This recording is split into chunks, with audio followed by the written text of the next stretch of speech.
ایک ایسی جیل جہاں کے قیدیوں کے ساتھ ایسے ایکسپیریمنٹ کیے جاتے تھے کہ وہ سامنے سے موت کی بھیک مانگنے پر مجبور ہو جاتے تھے۔ اس جیل میں قیدیوں کے اندر خطرناک وائرس ڈالنے کے بعد ان کا پیٹ بیچ سے چیر دیا جاتا تھا۔ اس جیل میں کچھ خواتین کو زبردستی حاملہ کیا جاتا تھا اور اس کے بعد ان پر وائرس ڈالا جاتا تھا، صرف یہ دیکھنے کے لیے کہ ان کے پیٹ میں پل رہے بچوں پر بھی یہ اثر کرتا ہے کہ نہیں۔ دوستو، جاپان نے ایک ایسی گھناؤنی حرکت کی تھی جس کے بارے میں سننے کے بعد آپ کو اس ملک پر ترس نہیں غصہ آئے گا، جسے دیکھ کر آپ کو لگے گا کہ امریکہ نے جو بھی کیا اپنی حفاظت کے لیے اچھا اور صحیح کیا۔ اور اسی کے ساتھ آپ کو بتاتے ہیں کہ جاپان کا آخر کون سا ایسا کالا راز ہے جس نے پوری انسانیت کو شرمسار کر دیا تھا۔ 1937 سے 1945 کے بیچ کا یہ وہ وقت تھا جب جاپان کے بے شمار دشمن بن چکے تھے۔ اس دوران جاپان ایک ایسی صورتحال میں پھنس گیا تھا جب اس کے سامنے پڑوسی ملک چین یا پھر اس کا پرانا دشمن امریکہ کب کوئی بڑی مصیبت کھڑی کر دے اور پورے جاپان کو تہس نہس کر دے، کچھ بھروسہ نہیں تھا۔ ایک طرف چین سے آئے دن جنگ ہونا اور دوسری طرف امریکہ سے چل رہی سرد جنگ۔ ان دونوں کے سامنے جاپان اس بات کو بخوبی جانتا تھا کہ ان کا گولہ بارود اور ان کی فوج زیادہ دنوں تک مقابلہ نہیں کر سکی تھی، اور مجبوری میں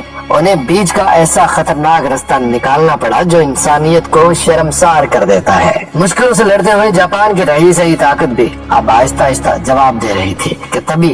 جاپان نے ایک ایسا قدم اٹھایا جو آپ سب کو سوچنے پر مجبور کر دے گا کہ کیا اس کے علاوہ اور کوئی راستہ نہیں تھا۔ اس خفیہ مشن کے لیے منصوریا کے پاس ایک جگہ کا انتخاب کیا گیا جس کا نام دیا گیا یونٹ 731۔ یہ 6 کلومیٹر پر پھیلا ہوا ہے ایک ایسا علاقہ تھا جہاں پر 100 سے بھی زیادہ بلڈنگیں تھیں اور بلڈنگ کے بیچوں بیچ 2 جیلیں بنی ہوئی تھی۔ دستاویزات بتاتے ہیں کہ یہاں پر تقریباً 1 لاکھ سے بھی زیادہ قیدی جانوروں کی طرح رکھے جاتے تھے اور ان پر طرح طرح کے ایکسپیریمنٹ بھی کیے جاتے تھے، صرف یہ جاننے کے لیے کہ ان کی موت کیسے ہوگی۔ یہاں پر الگ الگ طرح کی بیماریوں کی جانچ کی جاتی تھی اور ان کو آزما کر یہ دیکھا جاتا تھا کہ یہ بیماری کسی شخص کے اندر کتنی دیر میں اثر کرتی ہے اور اسے کس حد تک ٹارچر کرتی ہے۔ دوستو، یقین مانیے ان کا یہ طریقہ اتنا دردناک تھا کہ کسی بھی شخص کی روح کانپ جائے۔ یہاں پر پلیگ پھیلانے سے لے کر بھیانک سے بھیانک کیمیکل اور بیکٹیریا کو رکھا جاتا تھا، اور وہ بھی انسانوں پر تجربات کے لیے۔ دستاویزوں کے مطابق یہاں پر انسانوں کے اندر کسی طرح کا وائرس ڈالا جاتا تھا اور پھر اسے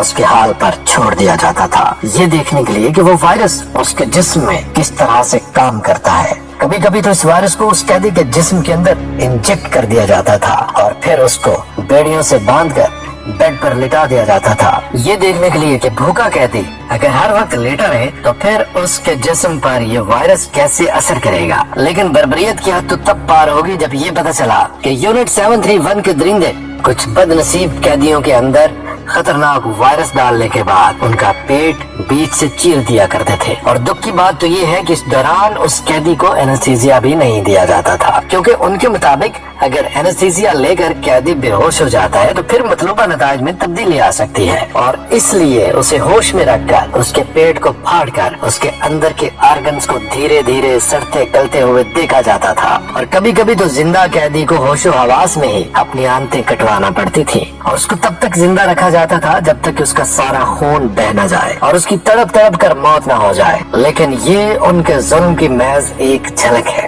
ان کے مظالم کے اوپر کئی کتابیں لکھی جا سکتی ہیں۔ وہ اس قسم کے ظلم اٹھاتے تھے کہ انسانیت لرز جائے۔ کبھی کبھی تو قیدی کو ایک ایسے کیس میں ڈال دیتے تھے جس کا پریشر دھیرے دھیرے بڑھتا ہی جاتا، اور ایک وقت ایسا آتا کہ وہ پریشر انسانی جسم کے چیتڑے اڑا دیتا اور انسانی جسم اس پریشر کے سبب پھٹ جاتا۔ وہ لوگ مشین کے اندر پریشر کو تب تک بڑھاتے رہتے تھے جب تک وہ قیدی زندہ رہتا تھا اور اپنے جسم کے ریشے ریشے کو پھٹتا دیکھتا، اور درد کو تب تک جھیلتا رہتا جب تک اس کی موت نہ ہو جاتی۔ اس کے علاوہ یہاں پر ایک روٹیٹنگ چیمبر بھی موجود تھا جو تب تک گھومتا رہتا جب تک اس کے اندر موجود قیدی مر نہ جائے۔ وہ قیدی چیختے چلاتے پر ان کی چیخوں کا ان جلادوں پر کوئی بھی اثر نہیں ہوتا تھا۔ ان سب میں سب سے بڑا ظلم خواتین کو جھیلنا پڑا، کیونکہ اس جیل میں کچھ خواتین کو زبردستی حاملہ بنایا جاتا تھا اور حاملہ بنانے کے بعد ان میں وائرس ڈالا جاتا تھا، صرف یہ دیکھنے کے لیے کہ کیا ان کے اندر انجیکٹ کیا گیا وائرس ان عورتوں کے پیٹ میں پلنے والے بچوں پر بھی اثر ڈالتا ہے، اور شدید درد کے باوجود بھی انہیں تب تک زندہ رکھا جاتا جب تک کہ وہ اپنے بچے کو پیدا کر کے اس دنیا میں نہ لے آئے۔